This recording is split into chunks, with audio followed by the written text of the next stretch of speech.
the thing with the Ancient One is it is Marvel's Kobayashi Maru. Like, there is no other character in Marvel history that is such a cultural landmine that is absolutely unwinnable. Like, I've been reading a bunch of people talking about it, and the really frustrating thing about it this week is most of the people who have thoughts on it haven't thought it all the way through, and they go, well, why didn't they just do this? And it's like, I could tell you why. Like, I could tell you why every single decision that involves the Ancient One is a bad one. And just like the Kobayashi Maru, it all comes down onto which way you're willing to lose. Yeah, I'm willing to lose on Cordkillers!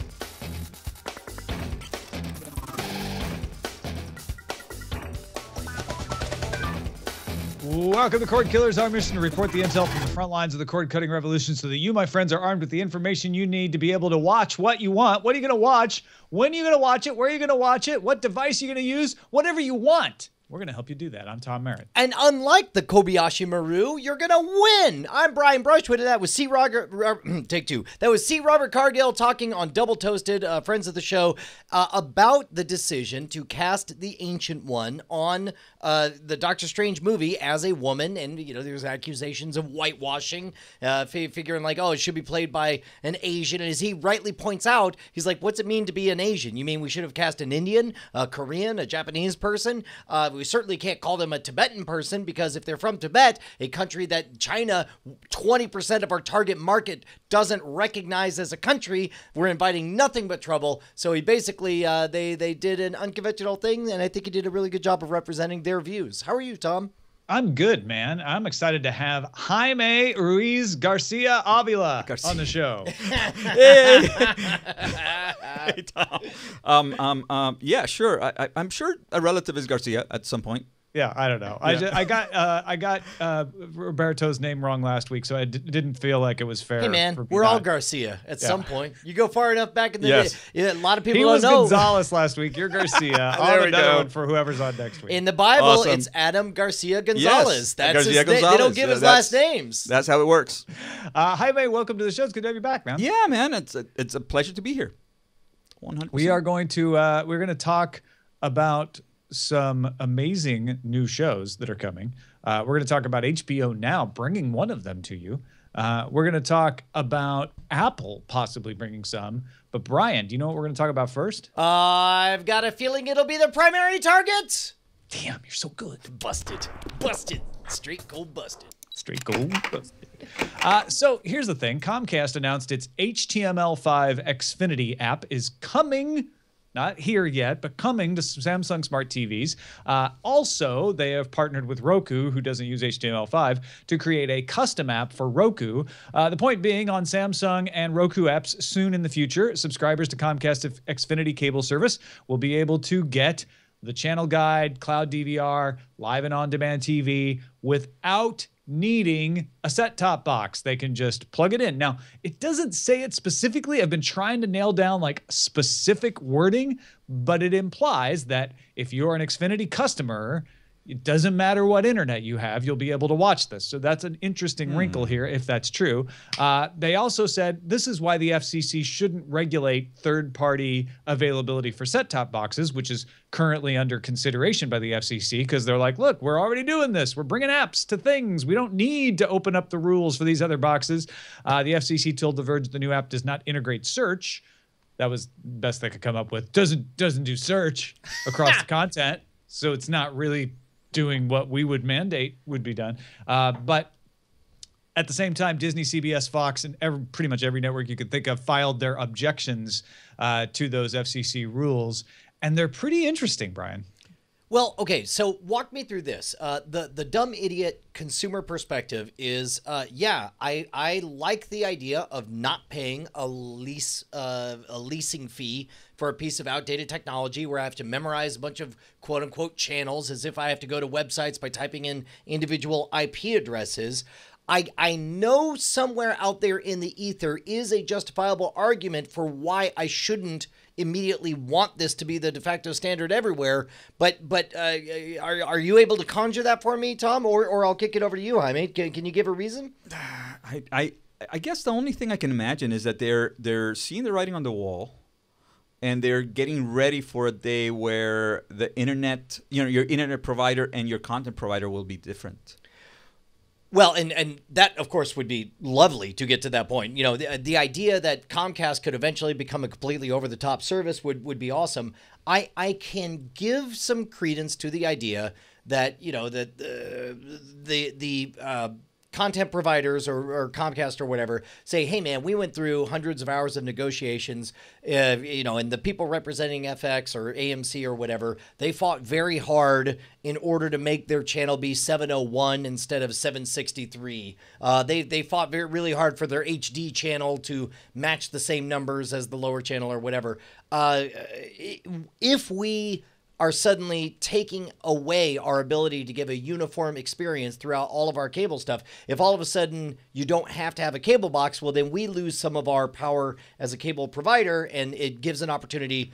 It devalues our leveraging position with those people. That's the best I could do, Tom. You got one of them exactly right, which is, hey, companies pay us to be higher up in the program guide, so people are more likely to surf over to them. So we'd lose revenue if they can no longer control the order. They also are concerned that these new set-top boxes could offer up shows individually, right? You could just say, I want to watch Modern Family, and it would record it and present it to you as Modern Family, and you'd never go to ABC. Right. Otherwise, that could be a problem that would lose them money. And they worry about commitments to secure and protect content. So that's just kind of sowing some fear. Now that's interesting, because that's a really good point, because it does set up, let's say there's a future where every single service provider has their own app on there. And meanwhile, all of these companies that have fought to make their own individual channel brands relevant, ABC, right, CBS, Fox, FX, and all that stuff, all of a sudden, separately, they're making a lot of their content available for direct purchase the day after. Right. I could buy Better Call Saul the day after it premieres on AMC.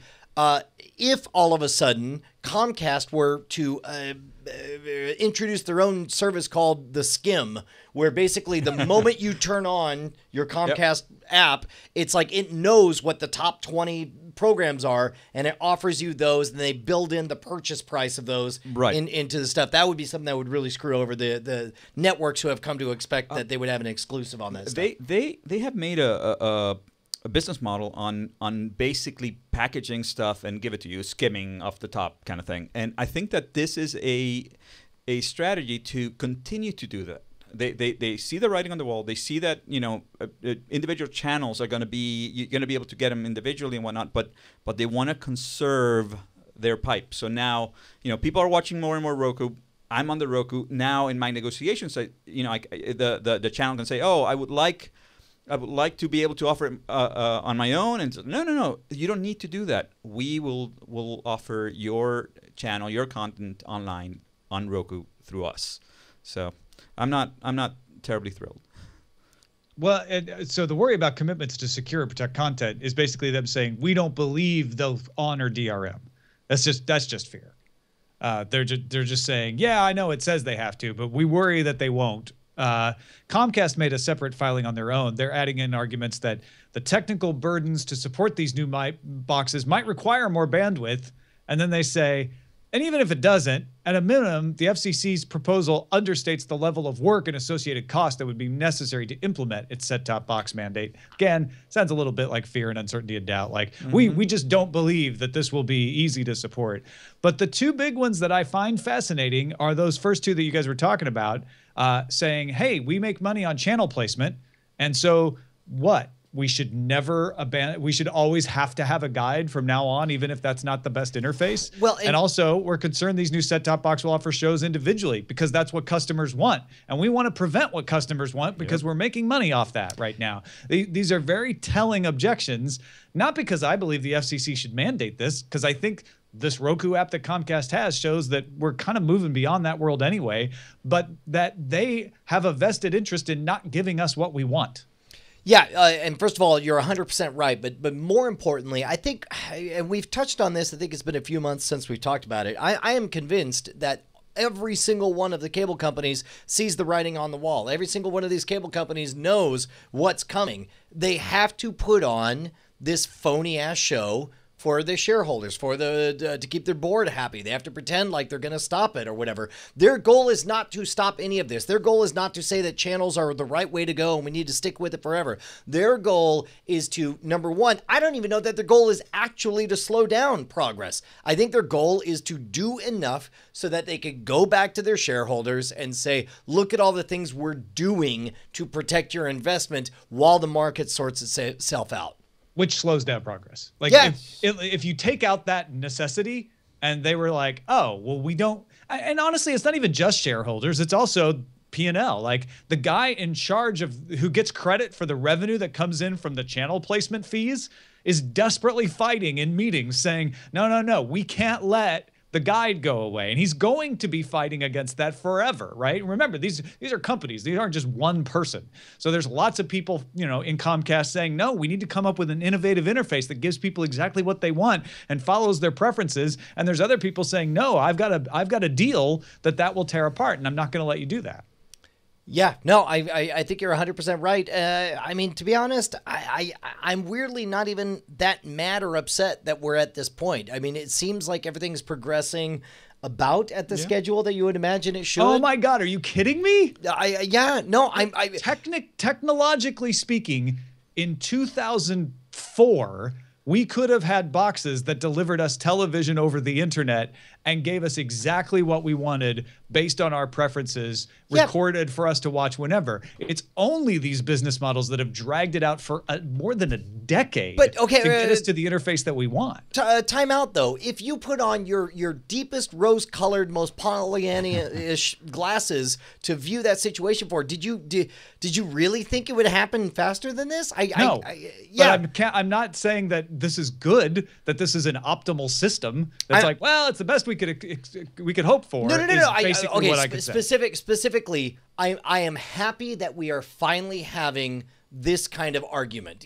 Every time we get to an argument and get to a roadblock, no, I'm not happy about the roadblock. No, I'm not happy about people shutting down for stupid protectionist reasons, the advancement of technology. No, I'm not happy that it's a barrier that they're putting up between people and the content that they want to get. But I am happy that we've reached this new mini boss, and that means we're that much closer to taking out, King Koopa or whatever. Yeah, no, I'll grant you that. Like, I'm not gonna.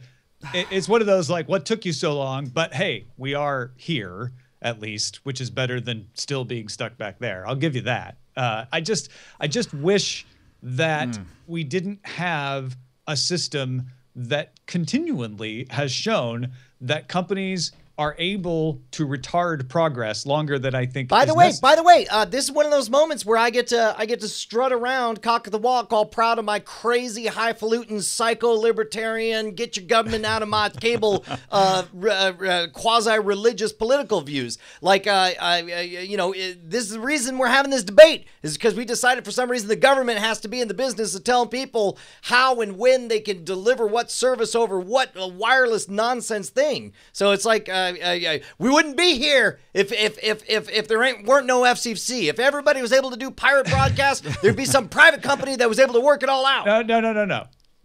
Pirate broadcast would be a copyright infringement. And while I agree that the reason that the cable companies and satellite companies are able to do this now is they benefited from government regulation for a long enough time that they now have this collected leverage that they're like, we don't want the government to intervene in that way because we've benefited from government intervention up to now. But the music business did not benefit from government intervention, and it went through exactly the same situation. By the way, to clarify, pirate does not mean copyright infringement. Pirate means you would be broadcasting on a portion of the spectrum to which you were not granted a license by the U.S. government. You're talking about, but then it wouldn't be pirate radio is what I'm talking about. It would just be broadcasting, not pirate broadcasting. Yeah, I thought you were saying pirating signals. No. I'm not saying illegal duplication. My confusion. Yeah, it's fine. It's a deep, muddy waters, and there's only one way we can sort it all out, Tom, is if we get 52 more people to head on over to Cordkillers. You know what? We don't normally make political promises, and the problem with political promises is they don't come true. I'm going to make you a real promise. If 52 more patrons join us at patreon.com/Cordkillers, Tom and I, in one fell swoop, we're going to work it all out. We'll do one massive live stream. We'll fix everything. Is that overstepping our bounds to say? I mean, it's a lot. I'm not going to lie, but I think it's worth it. I mean, yeah, I think fixing everything is worth it.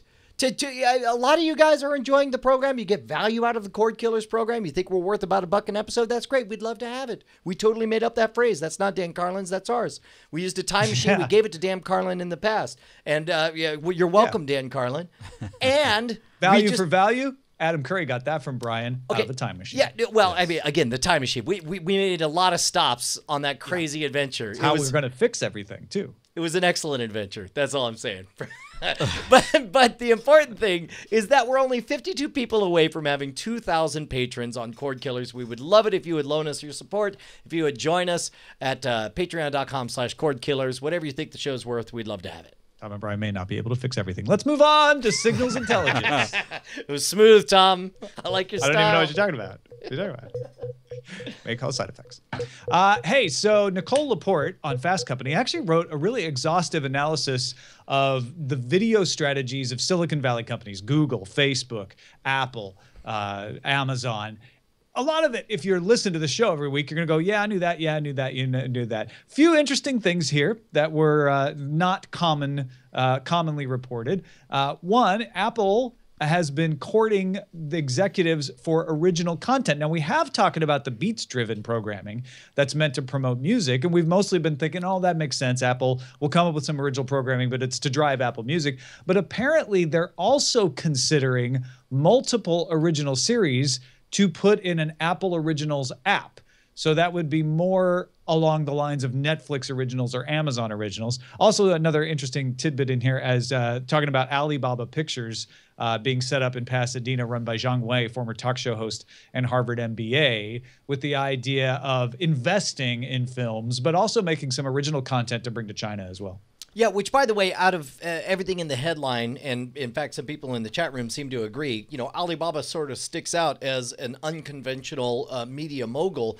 But understand that the only reason you're not arching those eyebrows at Amazon is just that Amazon has proven that they can be a success. Nobody thought of Amazon, the book-selling company on the internet, as major media moguls until they started, backing content that was winning awards and became super popular, right? So there's no reason that Alibaba can't do a similar thing, especially as they already have a precedent. They've invested in stuff like the Mission Impossible Rogue Nation. They invested money in, and I think there's every probability that as we become an increasingly global marketplace when it comes to video entertainment fiction, that Alibaba could be a major player. And don't forget, Alibaba owns Youkutudu, which is one of the top video streaming sites in China and other places in Southeast Asia.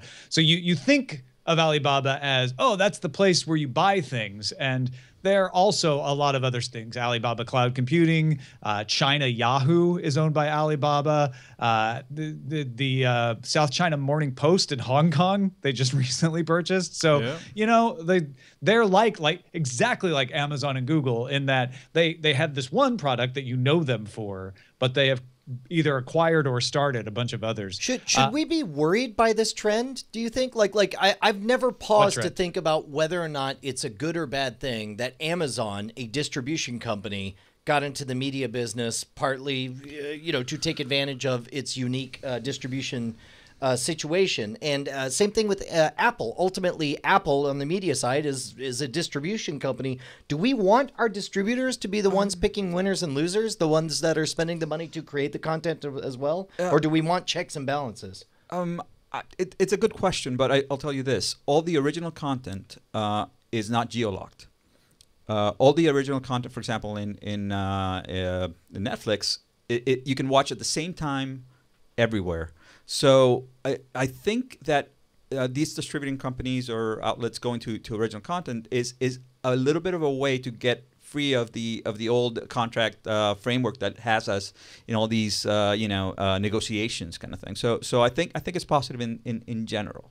I mean, I almost certainly am being a hypocrite here, but I gotta think that in a perfect world, I would love my Apple's my Apple companies to be picking from a whole bunch of producers and curating, saying, I like this, I think this will do well, and this is really quality. That's what we want to spend our money and buy, rather than Apple saying, well, I don't know if it's any good, but we paid for this and we had it made, so this is going to be what we push.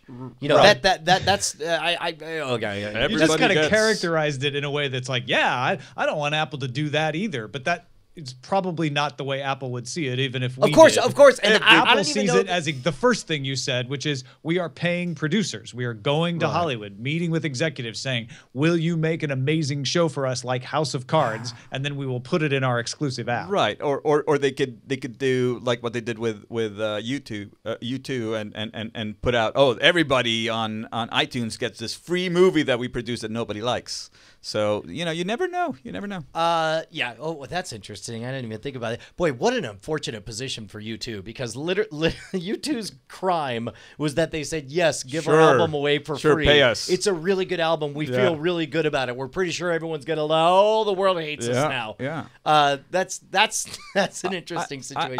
I think in this world where every company can be anything, I think people like their differentiations, and I think that even if Apple wants to get into it, I think that most people like their computers made by Apple, but not necessarily their content. So I think this is a good question. Market will decide. Tom, is there a reason that all of these companies or explain to me why it is you think there's this compulsion to brand everything under the same name as your bigger company, like even Transparent? Is there a reason Transparent had to be created under Amazon Studios? Is there a reason it couldn't be under Windmark Studios, a division of Amazon? It seems to me. In other words, don't deliver it on Amazon Prime. No. I mean, yes, deliver it. Yes, own the content. Yes, make it yourself. Right. But at least put up that veil. Oh, pretend like you didn't make it. Yeah, or not even pretend like you don't make it. Don't deny it, but just not wear it on Front Street. Like, I never understood Microsoft's compulsion to slap the Microsoft. There's no reason the Xbox should ever have the Microsoft logo on it. It would have always sold better if it was the Rad Game Studios Xbox, which is a terrible name. But I guarantee you people would like that more than the word Microsoft on it. Maybe. I don't know. I mean, I think it's a different question when Amazon is going to be delivering a show through Amazon Prime and you want people to look at it and say, oh, this is new. This isn't something that used to be shown somewhere else.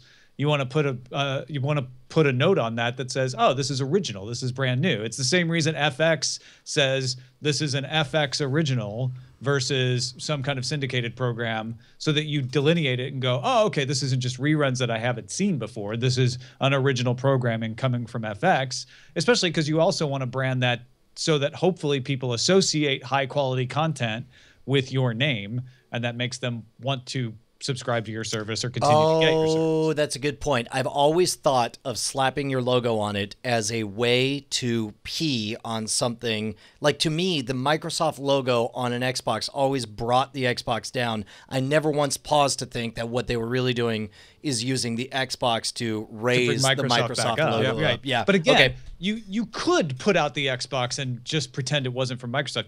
I don't think it makes any sense to put Transparent out on Amazon Prime and pretend it wasn't from you. Like, yeah, no, I agree with that too. And there's also the thing that people like to buy something that they're familiar with or that they have some loyalty to already, and I think that having a familiar logo on a gadget makes you more apt to buy it. Yeah, real quick, Kim from Chicago in the chat has come up with a better example than even I was able to think of for my point. The way so-called alleged indie studios, like Fox Searchlight is a sub-brand of, it's still just Fox. What's the other one? There's two or three quote-unquote indie studios that are really just small divisions. There's the indie beers, the craft beers that are actually made by InBev and all those folks too. By the way, watch Beer Wars. That's an amazing show. Here's the thing. You're leaping way ahead of the game. If I'm Netflix, right, I'm trying very hard to get people to understand that Netflix isn't just reruns of Breaking Bad, right? So I want to put it out front and center. We made House of Cards. We made Orange is the New Black. We made this one. We made that one. And yeah, we made some ones that you don't like. But now we're living in the world where like, oh, well, yeah, of course Netflix makes shows. That was not the case. We know this very well for a long time. In fact, some people thought it was stupid that Netflix would make shows. And so now you get to the point where it could be interesting. And this is I find this fascinating as a suggestion. Like, does Netflix come out with their own Fox Searchlight? Do they say this is a Netflix comedy? Or this is a Netflix sub-brand for Adam Sandler films, so that you're like, oh, well, that's Netflix fun time, not Netflix serious. Man, drama. to be honest, that's a brilliant way to have their cake and eat it too. Because on the one hand, I'm sure Netflix and all their shareholders are thrilled with how many views they got with the Ridiculous Six, but you tell most people to name their favorite, there's a bit of a stink to Adam Sandler comedies. Yep. They're not great. And if you could name that, separate that studio. Well, and that's why I think this shift by Apple, and this is a shift. Remember, we've been hearing for years that Apple was going to bring you an over-the-top television service, but it was always striking deals with existing networks to bring their content to you. And what this says is Apple may have given up on that and said, fine, we'll just let Netflix and Sling and all these other people deal with that. We've got an APK now. You can just make your apps, put it on the Apple TV. What we'll do to bring you a better service is make content. We'll take a page out of Netflix's book. Netflix was like, oh, so you're going to start not giving us deals, stars? You're going to start not licensing us shows, CBS? Fine. We'll just make shows. And that seems to be what Apple is shifting over to doing now and saying, hey, you know what? Fine. We will commission high quality shows because we've got the money to throw around and get the best people making them. Man, I got to say, I think you've totally brought me around to this position. I think it makes a lot of sense. And I think I cede this round to you, sir. Well, then let's see what happens when we talk about the gear we use to watch these and gear up. Spoiler alert, you'll probably out-talk me there too. I've seen the show before. Really a controversy, though. HBO Now has come to the Xbox One and Samsung smart TVs. Man, Samsung getting the Xfinity app. Now they're getting HBO Now. Samsung has been getting a lot of apps on their smart TV platform. It makes me wonder, though, is Xbox a complete replacement now? They've got HBO Now. They have Vudu. They have a really bad version of Sling TV, but maybe that'll get better. I mean, it is more expensive, but it also does more stuff. You know, I am loath to admit this in public, but I have an Xbox One, and I just can't be bothered to reinstall. I have an Xbox One. I even have the Gold account for all the online beeswax. Just can't be bothered to reinstall everything. I'm using my dumb, silly Amazon Fire TV because it's just dead simple. It only does those things.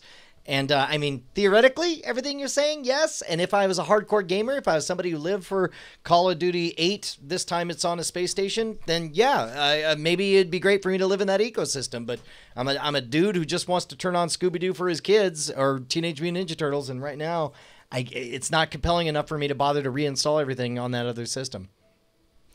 Yeah, no, I think what's happening is that we're all developing these addictions to our set tops, and change is hard. I'm addicted to a Roku, for example.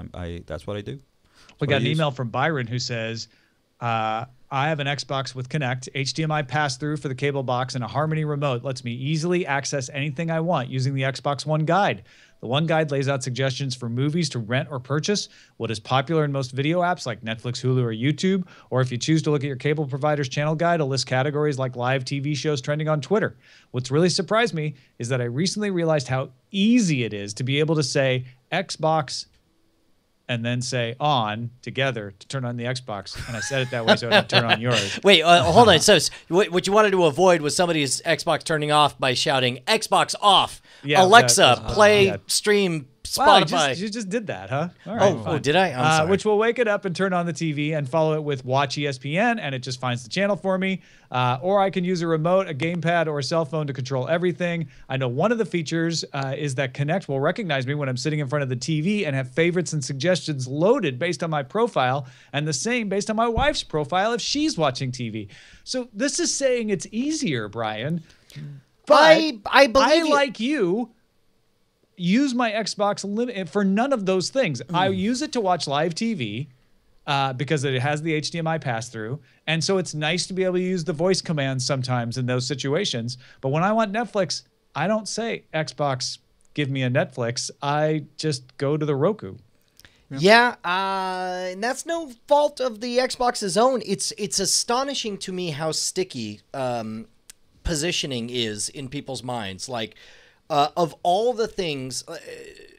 the only way to get me into that Xbox environment would be to either A, offer something so compelling that I can in my mind say this is worth an hour of my attention to get to this magical wonderland, or to, basically just make it so easy, so defaulty that you never really make the transition. Like it's going to be really tough to get me out of the Amazon ecosystem now. Yeah. And it's not because it's better. It's not because the hardware is great. It's not because they have special licensing deals. It's because that's what's plugged in right now and turned on all the time. And every time I walk into that living room, I press a button and I know I could just say Teenage Mutant Ninja Turtles and then my kid's not yelling at me anymore. No, it's familiarity. It's basically they got you. And as long as they don't do anything stupid and make like their interface updates horrible, you'll stick with them. And I think we like that. We like that we have one device where we play games and we have one device where we watch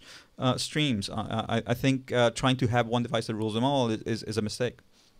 Now, HBO Now, we mentioned, coming to Xbox One, may or may not have worked for people who downloaded this brand new app, because a lot of folks trying to sign up this weekend in order to watch the first episode of season 6 of Game of Thrones found that it would just restart the service and not let them get into the app. HBO says they fixed it. It was a small number of people, and it certainly hasn't stopped people from downloading the app. Climbed to number 7 on the top 10 downloads from Apple's App Store. And according to Sensor Tower, which tracks this, that's the first time it's been in the top 10 since the app released last year. You know what? I am certainly the first in line to shout loudly when, like a baby, when one of these services doesn't perform the way I'd hoped. Right. But I gotta say, in general, even watching last night, there was a couple of glitches. But in general, HBO Now and HBO Now, I think vastly outperforms HBO Go. I think it's largely a very, very good service. Right. I had a little bit of a glitch trying to restart my service. Like around half an hour before the show started, and the page was unavailable. So I imagine a lot of people were trying to get in and do stuff like that. Eventually, I did, but it was after. Well, it sounds like the problems were related to signups, or in your case, resubscribes, right? Not to streaming. Yeah. I had no streaming problems at all. In fact, I was impressed how it just showed up at 6 o'clock Pacific time. It was like, boom, it was there, streamed all through the whole episode, no problem. And I think this is very interesting. We were talking about, does HBO have enough subscribers? Is it too expensive? Is it not succeeding? Maybe it was just that slow burn where it was exclusive to Apple at first, so people found other ways to watch Game of Thrones last season, and now it's finally like sucking people back in. And the question is, can they keep them now? Yeah. The pre-roll for my Game of Thrones was specifically like, look at all this stuff you can watch. We have the full season of Sopranos on here. We've got movies coming that you love. It was very much targeted towards, if you're signing up for the 30-day free trial, here are reasons why you might want to keep watching after Game of Thrones. You know, what's funny is I didn't even realize that that's what they were doing at the time, but you're so right. The moment you mentioned that, very specifically saying, like, flashing up full seasons of this entire archive. Full seasons of Deadwood, which we canceled before the story was But we know that our demographics say you love online. Hey, Tom, I got a question for you. Do you believe in democracy? Do I what? Do you believe in democracy? No, I don't. I don't think it exists. Okay, let me get you out of here. Let's replace you with my new co-host, Jaime. Do you believe in democracy? Why, yes, Brian. Oh, I figured you would. You know what's great about democracy is everything. When there's big decisions to be made, sometimes people spontaneously organize into dedicated groups of people with like-minded beliefs so that they can enact some important change. Fascism. You mean fascism. No, get out of here, out. Tom, get lost. Hey, man, I don't know if Yeah. you've heard, Jaime, but Sure. there's this thing coming up called the Podcast Awards, and they're accepting nominations right now. Ah, interesting. Yeah, so it turns out that a bunch of our fans have held their own primaries, and they figured out the 12, 16 best programs in all of podcasting. And it turns out Cordkillers is one of them. How cool is that, right? That is amazing. That's democracy in action if I ever saw it. That's right. So they've just like with the presidential election, they're all going to rally behind the people who won, the podcast that won each of those primaries, and they're all going to vote as a block. And if you go to so communism, they're all collective action. Cut his mic, kill it, Tom. If you go to hat.t2t2.eu, then you can be part of the Hat Party, and you can vote as a block for all of your favorite podcasts. We got the Beerists, the Bizarre Briefing, the Gizwiz, Scam School, We Have Concerns, The Angry Chicken, Diary of Trans Woman, Hypothetical Help, Jury, Joe and Meg's Musical Adventure, Current Geek, Weird Things Podcast, Phileas Club, Matt Men, Hack 5, and our own little show right here, Cordkillers. Yeah. So the idea is where everybody should vote as a block, and then you could support the show. Yeah. I'm sorry, Tom, you're back. Oh, so monarchy. You're telling them they have to do Yes, this. Tom, it's a monarchy. We're crowning ourselves king. Long live the Cordkillers. We are ready for frontline. Awesome. Works for me. And I... Frontlines! Okay, just a few stories this week. Viacom and Dish settled their negotiations. It looked like there might have been an outage. Maybe Dish people were going to lose some MTV. But no, not only did they agree, but they agreed to add Viacom channels to Sling TV. So Comedy Central, BET, Spike, MTV, and Nick Jr. Will all be added to Sling TV in the coming months. Significantly, they do not say Nickelodeon, so that's something you'll have to go buy a la carte because they do offer Nickelodeon on the web on its own. So anyway, Sling TV, it's making more deals all the time. Yeah, no, they're moving in the right direction for sure. Is it too much for me to cross my fingers and hope that they gave specifics on whether or not they would do the live only or the live or plus DVR'd content? Or that's the one part that I think Sling could be a little stronger on, is being very clear about what content, because I know I had a very old-fashioned experience watching Better Call Saul in that I had to show up on time or I'd miss it. Well, and the thing about, I mean, you could have watched it the next day, which is what I was doing most of the time, which was going to the on-demand section and watching it. But it was only like the past 2-3 episodes, and you had to wait for a day. It wasn't like a DVR where you could just start like, oh, it started a half hour ago. Great, I'm just going to start from the beginning. So yeah, I would really like them to have more than just on-demand. And even the on-demand they have is kind of scattershot and not always there. Yeah, but I would say that their priorities are probably in the right shape. In that priority one is get everybody on the list, be able to legitimately promise, hey, it's all here under the Sling umbrella, and then move from there. Yeah, I think it's going to be a battle of umbrellas. I think everybody's going to be finding their route, and maybe there's going to be multiple ones, and that's good. If you're going to have competition of cable-like online services, which Sling is one of them. I think it's awesome, and the if it's umbrella, Ella, they'll make them work to get the channels together. All right. Meanwhile, Crackle's now available through Comcast's Xfinity on demand, offering both on TV and Comcast's app. Select titles are available at launch with additional programming added over the coming months. You know, it's been a while. There was a time that Crackle was maybe in my top 3 as far as video distribution platforms that I thought were really going to blow up. It hasn't quite turned out that way, but it's certainly not too late for them to show up in a world where we've watched Amazon Prime overtake Hulu. I don't see any reason that Crackle can't get all the way back in the game and become one of the top 3. Yeah, I'm not sure this is the way necessarily, but this also doesn't stop them. And all of a sudden, a bunch of more people will be exposed to Comedians in Cars Getting Coffee with Jerry Seinfeld, which a lot of people rave about.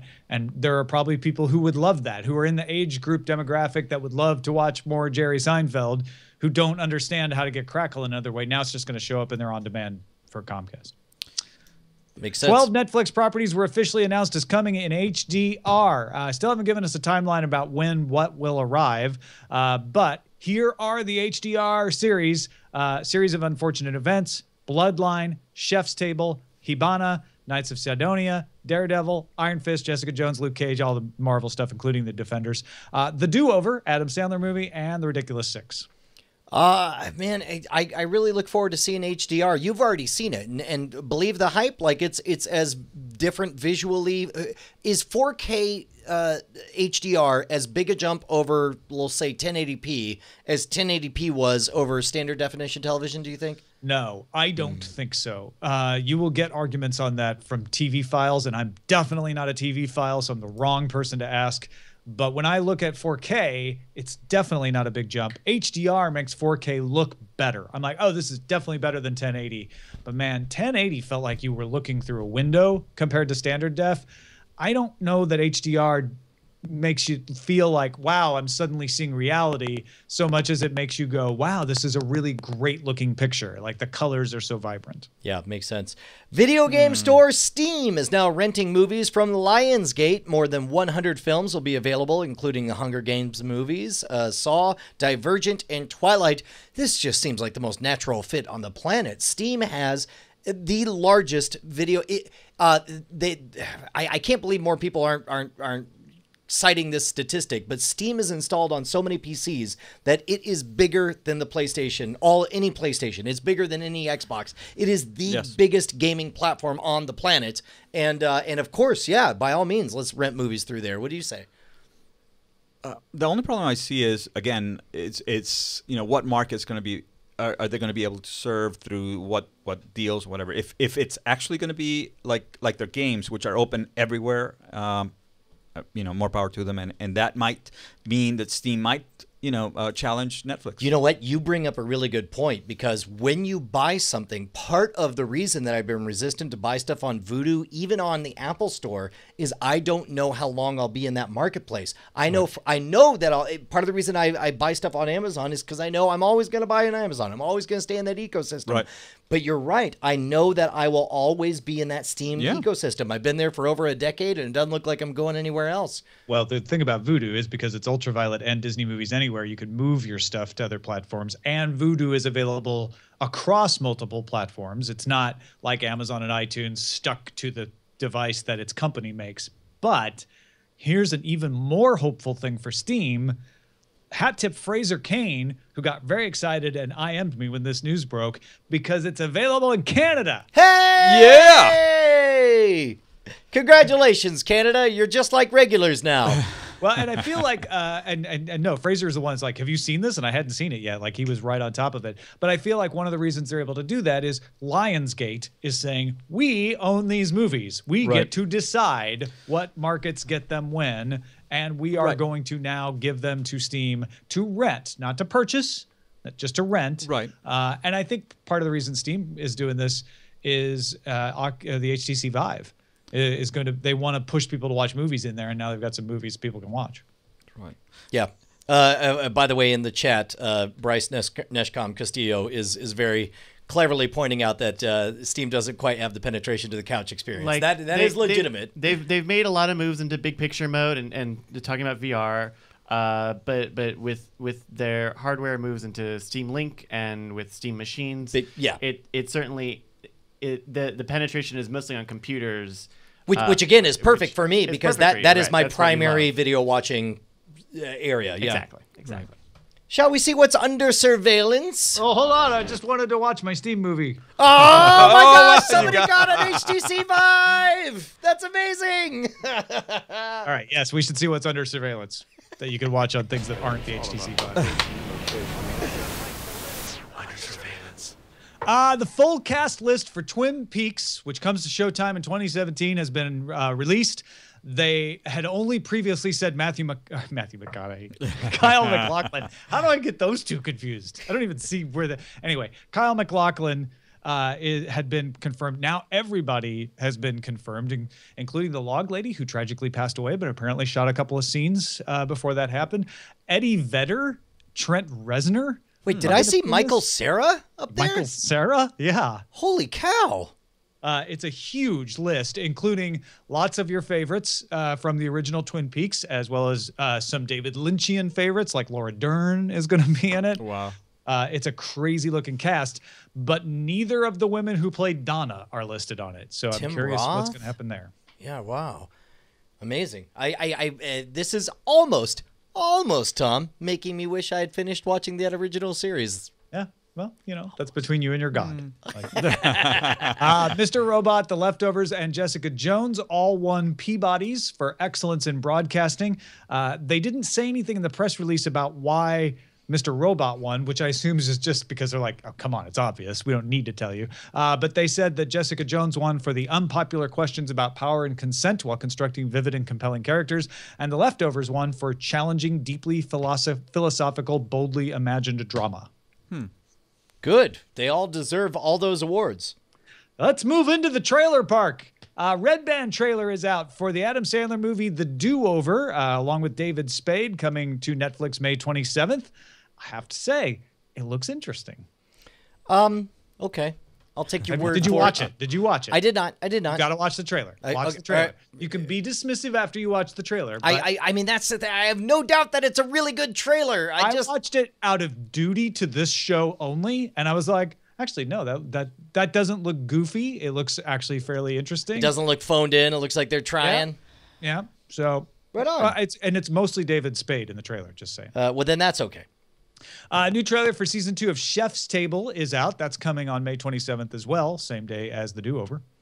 I know you guys are huge fans, and I got to catch up on that. I love it. It's from the director of Jiro Dreams of Sushi, so everybody should watch it. Mr. Robot's second season is coming July 13th. They finally gave it a date. So and Sam Esmail is directing all 10 episodes. So excited. Now, I don't know what to make out of that.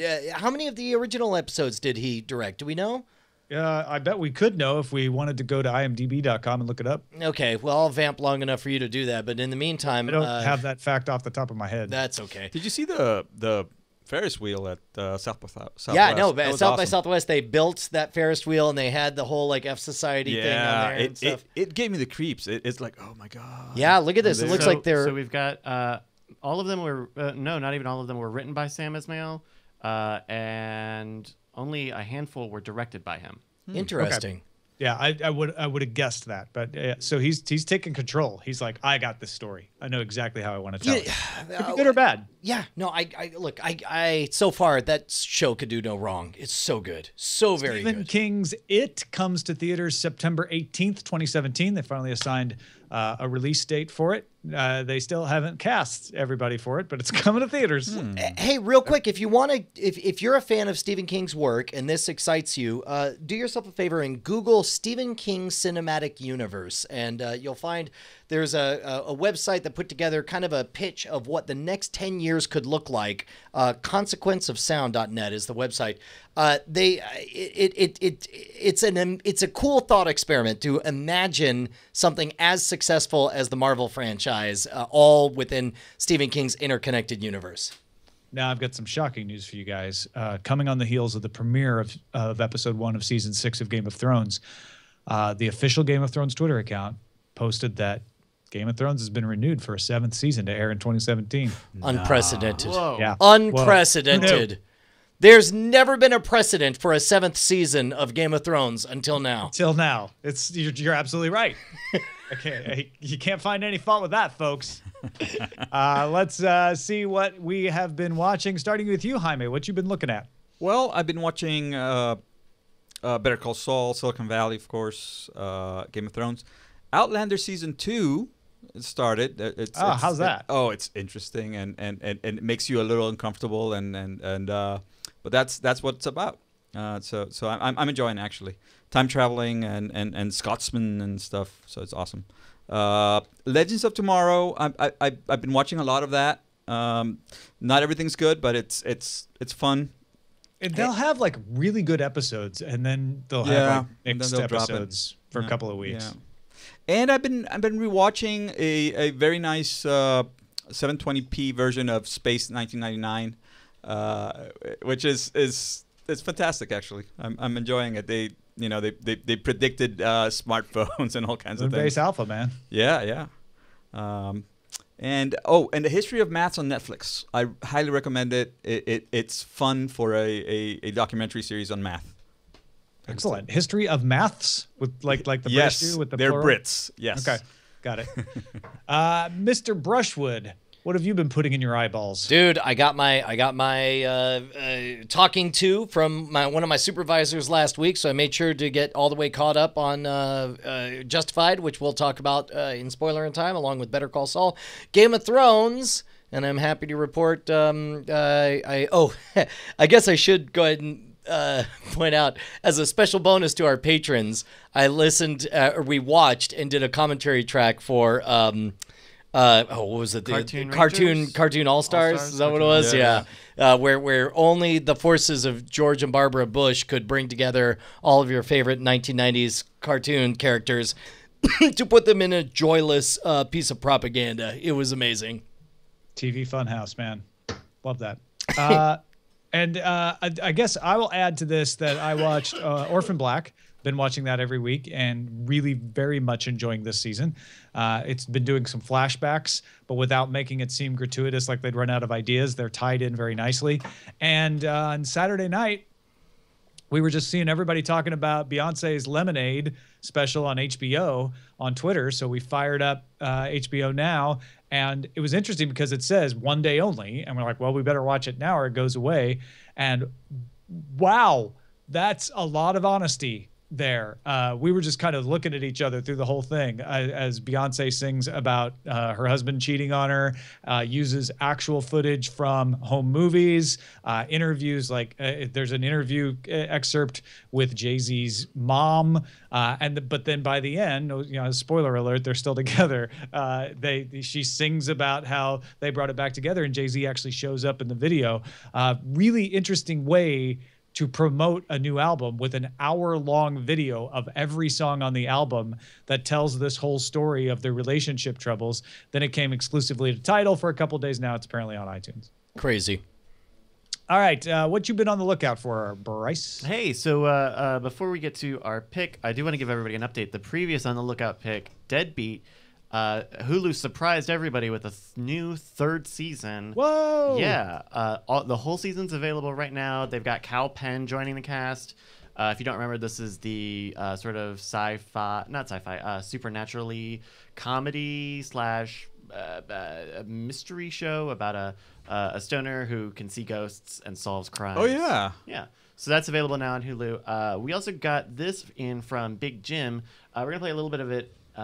And you can hear the rest at the end of the show about Thunderbirds Are Go. Hi, Tom and Brian. So, I just finished watching Thunderbirds Are Go, the brand new Thunderbirds series put out by Amazon in association with ITV, who had the original rights to Thunderbirds. And I also purchased, before this, because I didn't know Thunderbirds Are Go was coming out, I purchased the Thunderbirds Classic series from 1966. Now, I watched the first 5 or 6 episodes of the original, and while I love it and it brings back lots of childhood nostalgia, there was a lot of things on there that are still kind of, sexist and racist because, it was the 60s. So I thought my opinion isn't necessarily the most accurate opinion, so I've invited a special guest to give his opinion. This is my son, Samuel, who's 5 years old. Okay, time out. Save that for the end of the show. If you want Samuel's review, look at this. Somebody's a big Thunderbirds fan. Tom's got I just want to know how Alan Tracy is in the new one. Yeah, well, you're going to have to wait till the end of the show to get the review. No, you know what? This makes me look like a bigger Thunderbirds fan than I am. I got this because Thunderbirds used to be on Tech TV. Yeah, I remember watching it on Tech TV. Back in the day. But yeah, so Big Jim, rest of the interview, end of the show. Got something we should be on the lookout for. Email us, cordkillers@gmail.com. Dispatches come from the front. It's a good save, Bryce. That almost ended the show. Hey, Jennifer stuck in traffic on the Mass Pike. Thanks for writing in while you were stuck in traffic. Says, I know they are several months away, but I was thinking about how I'm going to be able to watch the Summer Olympics. Since I cut the cord, I've found ways to get some of the live TV I was missing, but sports has been the hardest to find. This will be the first Olympics since ditching cable TV. So I was wondering if NBC makes the Olympics available to those of us without a cable box. And thanks for making my commute enjoyable and educational. We're happy to be here, Jennifer. Yeah, PlayStation Vue is your best bet because they have NBC if they're available in your neighborhood, which I'm not sure if they will be live streaming, but they do have the other NBC networks that might be carrying the off stuff.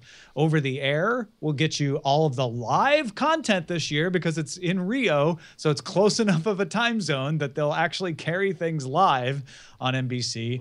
And I haven't seen anything, Brian, I don't know if you have, about what NBC might be offering. No, and that's part of the reason I put this email in there is because it's a fascinating question. Like, I would say, to be honest, I would say don't make your decision now. Wait until you get much, much closer to the event and figure out, because they're going to announce if NBC has an exclusive all-access package. Didn't they do something similar? Like, no, all they've ever done before is say, we'll let you stream a little bit for free, and then you have to authenticate with your cable subscription. Well, so even in if you which did case, it over the air, you wouldn't be able to watch it online. In which case, for maybe $100, $120, you could get don't tie yourself into a contract, but actually get cable that month, get access to all the streams that you authenticate through or whatever, and then be done with it, wrap up, whatever. You wouldn't even have to pay $100, would you? You could just get the basic package with NBC in it. And then authenticate to get through everything, right? Some stuff. NBC may require you to have a package that has MSNBC in it, so you should check all that. But we got to wait for NBC to announce it anyway, so Brian's right. Correct. Hold off until then. But PlayStation Vue would be another way to do it. Another way to do it that isn't necessarily above board is to use a VPN and watch some foreign broadcasters broadcast over the internet. As far as I know, you can access almost all of the Olympics from outside the U.S. So. Aha! Oh, that's right. I know the BBC always streams the entire thing over the internet in the UK. Robert E. from Oklahoma says, "Hey, gentlemen, gotta say something. You jerks! You guys just had to say Animaniacs was on Netflix, didn't you? I was dumb enough to watch the first episode, and now I can't get the damn Animaniacs theme out of my head, and I want to binge on every episode. Pfft, jerks. Even after all these years, I remember the theme word for word. I missed that show. Keep up the awesome work." Thank you very much, Robert. I'm glad you like it. I don't think that word means what he thinks it means. Yeah. Sean wrote in and said, "The love affair is over. The Sling streaming beta blacked out the Blues Blackhawks game. I had to prove where I lived to get the channel. Sling is saying they're subject to the same blackout rules as everyone else. This is a lie, since local dish and cable subscribers can watch. I got to watch the game earlier this week on Fox Sports Midwest without issue. Maybe PlayStation Vue is right for me."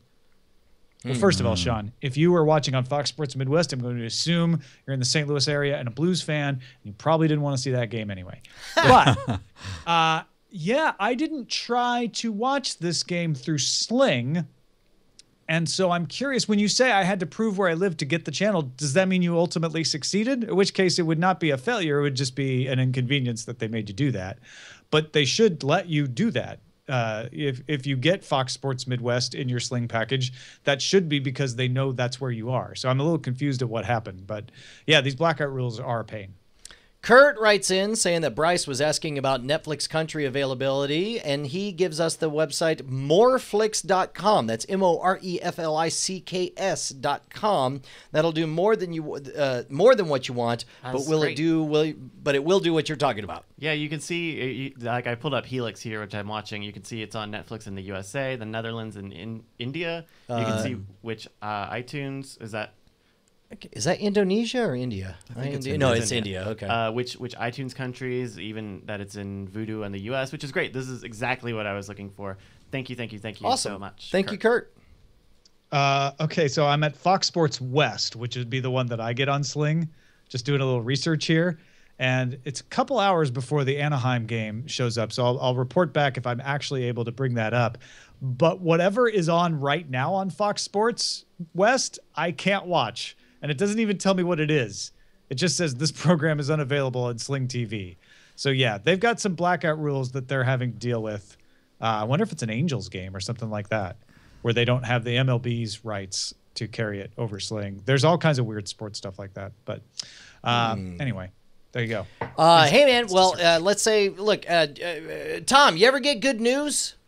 You know, I don't know if I get good news or not because I don't have anything to tell me whether it's arrived. Yeah, well, I mean, sometimes certain things happen, and you want to know when it happens. Like when somebody follows you on Twitter, or somebody subscribes to your Patreon, or somebody subscribes to your Twitch channel. How am I supposed to know this? I can go and look at it later, but I don't have anything that instantly lets me know. Right there in the moment. Wouldn't it be great if there was some magical device that showed you some kind of unicorn-like device is what you're sounding like. Oh yeah? What if there was an amazing I just unplugged it. Is that bad?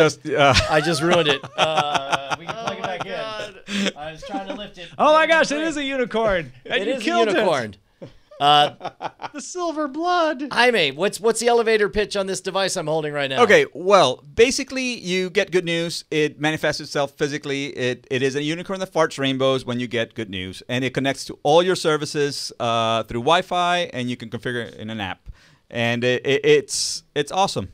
And how do I get one? You get one by going to bit.ly/Toots the Unicorn. TOOTZ Toots the Unicorn. TOOTZ. And so this thing's an Internet of Things device that you set up a simple set of rules, and whatever it is, whenever a thing happens, it will fart rainbows. Yep. It's amazing. And I'm particularly proud because it definitely was inspired with an interview with my 6-year-old as a focus group. Yes. That's awesome. Go fund it now, folks. You need this in your life. It will make you smile. It will make you happy. It'll bring you good news. And if we fund this, or when we fund this, because we're going really well, thank all of you actually. We'll carry on with other friends of Toots that will be fun to watch. A whole universe. I can't wait. Yeah. So bit.ly/Toots the Unicorn. With a Z. TOOTZ the Unicorn. That's it for us. Our website is cordkillers.com. Our email address is cordkillers@gmail.com. And we're live on diamondclub.tv Mondays at 7 p.m. Eastern, 4 p.m. Pacific. We will see you next Monday because we're only on Mondays. It's true. Hi, Tom and Brian. So I just finished watching Thunderbirds Are Go, the brand new Thunderbirds series put out by Amazon in association with ITV, who had the original rights to Thunderbirds. And I also purchased, before this, because I didn't know Thunderbirds Are Go was coming out, I purchased the Thunderbirds Classic series from 1966. Now, I watched the first 5 or 6 episodes of the original, and while I love it and it brings back lots of childhood nostalgia, there was a lot of things on there that are still kind of, well, sexist and racist because, well, it was the 60s. So I thought my opinion isn't necessarily the most accurate opinion, so I've invited a special guest to give his opinion. This is my son, Samuel, who's 5 years old. Okay, Sam, so you've seen the old Thunderbirds and you've seen the new Thunderbirds. The new Thunderbirds are what we watched today. Which one do you like better? The new one. Why do you like the new one better? Because their suits are different. The suits are different, but the planes are the same, right? You still have Thunderbird 1, Thunderbird 2, Thunderbird 3, 4, and 5, right? But they put a new plane in, didn't they? Thunderbird S. Yeah, but I haven't seen that one yet. Yeah, we haven't seen that one yet because we've only seen up to episode 5. Okay. So let me ask this question. You could have 1 slice of pizza or 5 slices of pizza, but we got to stop watching Thunderbirds. How many slices of pizza would it take me to get you to stop watching Thunderbirds? How about 6 of them? 6 slices of pizza. You like it that much? Okay. Awesome. Thanks, Sam. Okay, guys. So that's the word from the critic's mouth of the demographic that's trying to reach this new era of Thunderbirds. In all honesty, I've watched both of them. My heart does really like the old series, but this new series is actually really quite good, and it does play on a lot of old things, changes a few things up, but it's actually a really good series, and I do recommend anybody who has that nostalgia or anybody who has kids, it's really good, and it would be worth the while to watch. But that's just my 2 cents. Hey guys, Tom and Brian here. We just wanted to say thank you to all of our $5 patrons who keep us loud, live, and independent. You guys make Cordkillers the production that it is. Your name appears in the video credits and appears in our hearts. And if you'd like to become one of them or see who they are, you can go to patreon.com/Cordkillers. You'll need to do more than just go there, though. You'll have to sign up and, pledge an amount. But unless you just want to see who they are. Well, I mean, you could gawk. That's a little creepy, isn't it? If you want to be a gawker, let's go. It's up to you. Diamond Club hopes you have enjoyed this program.